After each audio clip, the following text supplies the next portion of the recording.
Веќе подолго време предупредувам дека се сериозно погубни така наречени апизмент политики на наведната глава и свиена кичма со силна доза комплекси на пониска вредност во однос на другите нации и држави и дека истите тие хранат крокодили надевајки се дека нас последни ќе не изедат. Сега се потврдува резултатот и во случајот со бугарскиот екстремизам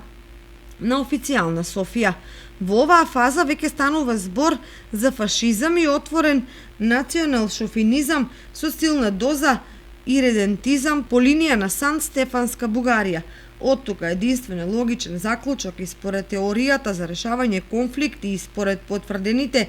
емпириски практики во политичките науки на светско ниво е Македонија едностранно и резолутно да се повлече од спогодбата и разговорите со Бугарија, да ја повика Европската Унија да го преиспита и промени моделот на консензуален процес на пристапување кон преговори и членство. Јас би одел и чекор понатаму би советувал државата да се повлече едностранно и резолутно од примената на Преспанскиот договор со Грција за внатрешна употреба веднаш, а поради неисполнување на базичките обврски и другата страна, во случајот Грција, и нератификување на протоколите со кои Преспанската спогодба ќе се стави во функција и за Грција во нивна внатрешна употреба. На тој начин да им пратиме силен сигнал на Европската Унија и на меѓународниот фактор. Ценам дека ваквиот радикален пресврт ќе намали внатрешната тензија во општеството, ќе придонесе за релативизација на надворешниот притисок врз македонските